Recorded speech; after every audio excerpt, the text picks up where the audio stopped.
চারটা জিনিস সৌভাগ্যের লক্ষণ, এটা যদি পাও খুব ভালো। কয়টা? সবাই বলেন কয়টা? চারটা জিনিস সৌভাগ্যের লক্ষণ। এক নাম্বার আল মারআতু সালিহা, নেককার স্ত্রী। দুই নাম্বার আল মাসকানুল ওয়াসিআ, প্রশস্ত বাড়ি। তিন নাম্বার আল জারু সালিহ, গুড নেইবার, ভালো প্রতিবেশী। চার নাম্বার আল মারকাবুল হানি, মানে ভালো বাহন বা যানবাহন। এই চারটা থাকলে এটা একটা সৌভাগ্যের আলামত, খুশনসিব। কিন্তু খেয়াল করে দেখেন তো বিশ্বনবীর চারটার মধ্যে কয়টা ছিল? শুধু এক নাম্বারটাই ছিল, বাকি তিনটা ছিল না। এক নাম্বার কি ছিল? আল মারআতু সালিহা, নেককার স্ত্রী, এটা বিশ্বনবীর ছিল, ঠিক কি না? দুই নাম্বার আল মাসকানুল ওয়াসি, স্পেশাস হাউস, বড় ঘর বিশ্বনবীর ছিল না? মক্কায় না মদিনায়? মদিনার ঘরগুলো দেখেন এক এক বিবির এক এক ঘর, ছোট্ট ঘর, খালি হাইটা এসে বসতে পারে আর শুইতে পারে। তিন নাম্বার আল জারু সালিহ, ভালো প্রতিবেশী ছিল। মক্কায় না মদিনায়? মদিনায় গেলেন, আশেপাশে ইহুদিরা থাকতো, বনু কাইনুকা, বনু কুরাইজা, বনু নাদির। তাদের ষড়যন্ত্রে একটা রাতও শান্তিতে ঘুমাইতেই পারে না। সুপ্ত দূর কি বাদ, সবসময় জ্বালাতন করতো, বিট্রে করতো, আদাভঙ্গ করতো, এগুলো ঘটেছে। তার মানে ভালো প্রতিবেশী জোটে নাই। তিন নাম্বার, চার নাম্বার আল মারকাবুল হানি, ভালো বাহন। খুব বেশি ভালো বাহন ছিল তাও বলা যায় না, খাবারে তো ছিল না, ওট খাইলে না গায়ে জোর থাকবে, ঠিক কিনা? হ্যাঁ, কসওয়া আদবা ছিল। তার মানে বাহন ছিল চালানোর মতো, কিন্তু খুব বেশি ভালো বাহন যে ছিল এমন নয়। তাহলে চারটার মধ্যে বিষ্ণু পেয়েছিলেন কয়টা? একটা। কিন্তু মা আয়েশার ঘরের ভেতরে সুখ আর সুখ,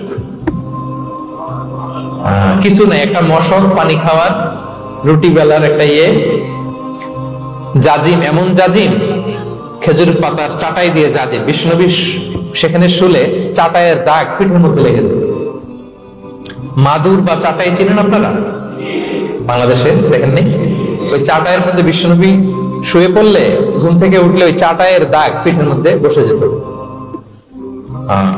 কিন্তু ঘর ভরা সুখ আর সুখ। কারণ টাকা দিয়ে বাড়ি কিনা যায়, গাড়ি কিনা যায়, ঘর কিনা যায়, সব কিনা যায়, কিন্তু সুখ কিনা যায় না। কিনা যায়? এজন্য মনের সুখই আসল সুখ, ওইটাকে গুরুত্ব দিবেন প্রিয় ভাইরা। সহিহ মুসলিমের আরেকটা হাদিসে বিষ্ণু সাল্লাল্লাহু আলাইহি ওয়াসাল্লাম বলেন, লাইসাল গিনা আন কাসরাতিল আরাদি ওয়ালাকিন্নাল গিনা গিনান নাফস। বেশি সম্পদ থাকলেই ধনাঢ্যতা নয়, আসল ধনাঢ্যতা মনের ধনাঢ্যতা। মনে সুখ তো সবখানে সুখ, মনে শান্তি তো সবখানে শান্তি। এই 6 নম্বর পয়েন্টটা বুঝতে পেরেছেন আপনারা?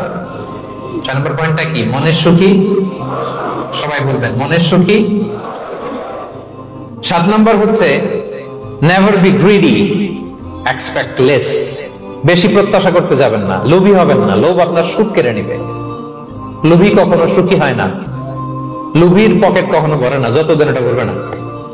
লোভী হবো আমরা না, অতিরিক্ত প্রত্যাশা করব না, অল্প প্রত্যাশা করবো। I'm not talking about the goal.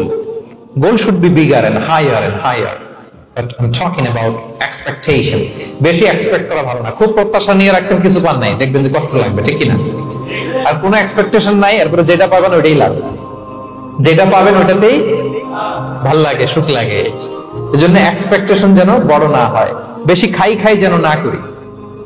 হ্যাঁ, কালকে কি খাবো, পরশু, আগামী সপ্তাহে আমার মেয়ের কি হবে, ছেলের কি হবে, ওদের ভবিষ্যৎ, গাড়ি বাড়ি নাই, এই যে অস্থির, এরকম আসলে নাই। আজকের জন্য বাঁচুন, আজকের জন্য বাঁচুন, কারণ আগামীকালের তো জন্মই হয়নি।